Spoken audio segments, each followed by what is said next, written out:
सभी दलीय नेताओं की भावनाओं से अपने आप को संबद्ध रखते हुए आपको धन्यवाद देते हैं, आभार व्यक्त करते हैं। जैसा कि आपके निर्वाचन के समय हम लोगों ने कहा था कि आपका ये कार्यकाल ये नई परंपराओं का, कीर्तिमानों का कार्यकाल हो, ये हम सभी की शुभेच्छा थी। उसी तरह की आपकी कार्यशैली है और ये हम सभी लोगों के लिए गर्व की बात है।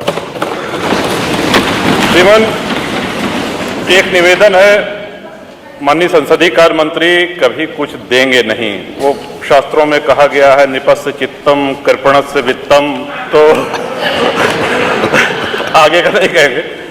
लेकिन श्रीमान, इतना विचार जरूर किया जाए कि 403 विधायक हैं और इसमें कोई सत्ता पक्ष और प्रतिपक्ष की बात नहीं है। अगर सभी लोग कह रहे हैं कि हाँ हमारे क्षेत्र में पेयजल के लिए हैंडपंप की आवश्यकता है, भले आप सदन में मत घोषणा करिए, लेकिन आप जहां से होना है वहां इसको अवश्य हम लोगों की बात पहुंचाइए। क्योंकि अगर आपसे कुछ कहते हैं तो माननीय संसदीय कार्य मंत्री जी का एक बड़ा ही चुप करा देने वाला एक वक्तव्य है कि तुम घुटने के डॉक्टर से जो है दांत के दर्द की दवा मांग रहे हो। तो हमने कहा कि या तो दांत के डॉक्टर से अपॉइंटमेंट दिलवा दीजिए और या दांत के डॉक्टर से दांत के दर्द की दवा।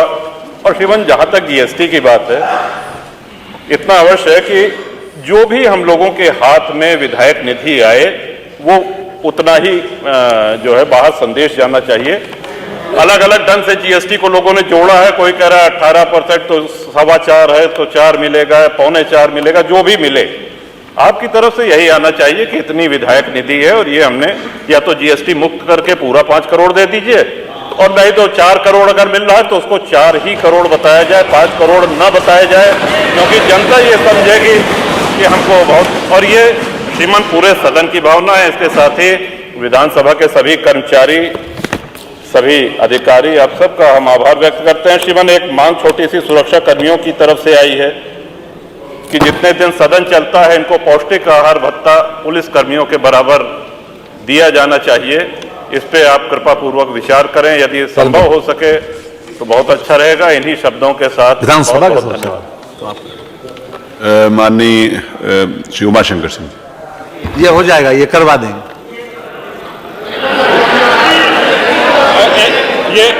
ये से हम लोग नहीं समझ पाए, जीएसटी, हैंडपंप या कृपया स्पष्ट कर दो हम लोग।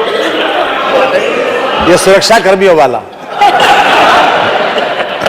लेकिन जिस लोकतंत्र का गला घोंटने का काम कांग्रेस ने किया था, आज उसी के साथ आप मिलकर के क्या काम कर रहे हैं और क्या करते रहे, क्या करते रहे आप लोग। तो हमारे बजट पर, हमारी सप्लीमेंट्री डिमांड पर आपने उंगली उठाई।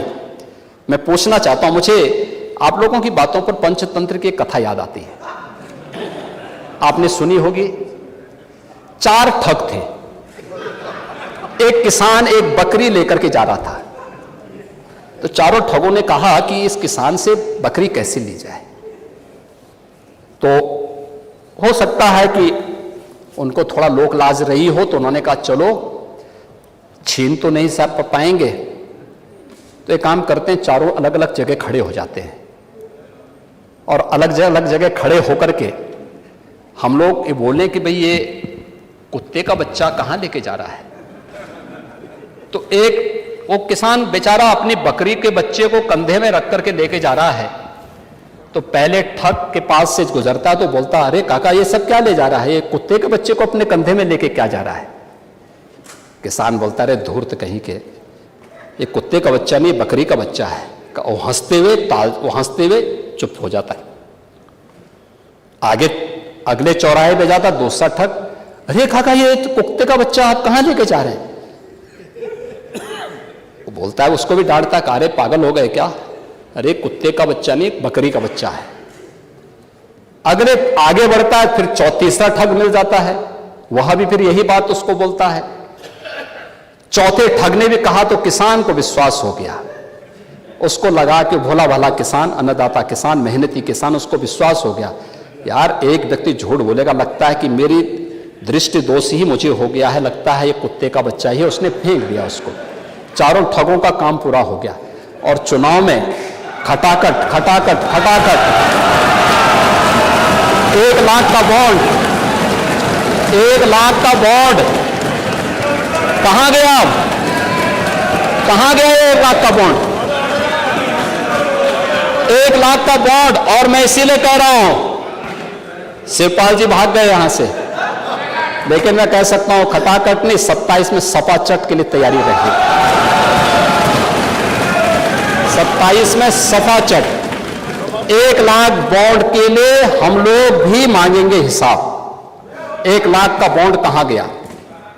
और मैं तो आप सबसे कहूंगा, एक बार जाइए जनता जनार्दन के सामने, पूछिए उनको कि भाई 1 लाख का हिसाब मांगे इन लोगों से, पैसा गया कहां? कौन खा गया? खाने वाले लोग कौन है 1 लाख का?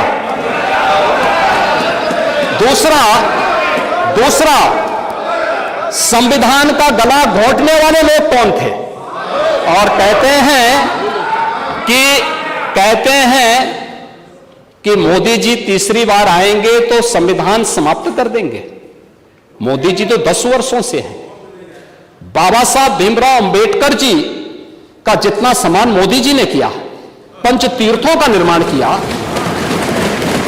बाबा साहब भीमराव अंबेडकर के जन्म स्थल मऊ मध्य प्रदेश में भव्य स्मारक का निर्माण किया, बाबा साहब भीमराव अंबेडकर से जुड़े हुए जहां उन्होंने अपने उच्च शिक्षा अर्जित की थी, इंग्लैंड की उस मकान को खरीद करके अनुसूचित जाति के बच्चों के लिए हायर एजुकेशन के लिए स्कॉलरशिप की व्यवस्था की और उसके लिए इंडिया हाउस के रूप में उसे स्थापित करके इसको बाबा साहब भीमराव अंबेडकर का एक स्मारक इंग्लैंड में भी बनवाया और स्कॉलरशिप की व्यवस्था की।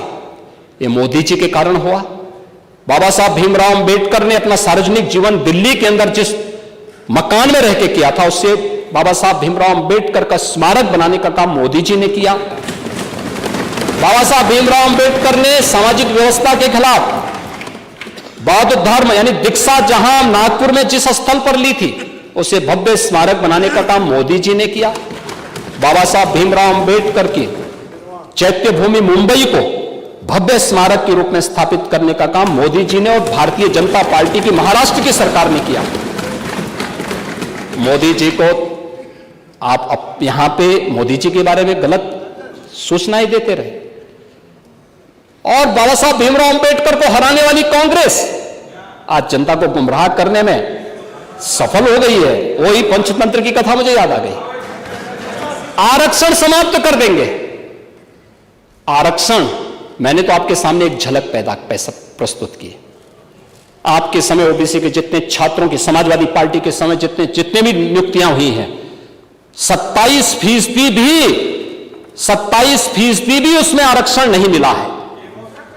27% भी, किसी भी नौकरी को आप उठा करके देख लीजिए, मैं दावे के साथ कहता हूं 27% भी ओबीसी के छात्रों को नौकरी नहीं मिली, पिक एंड चूज होता था। क्या ये सच नहीं? आज जिस तहसीलों की आप बात कर रहे हैं,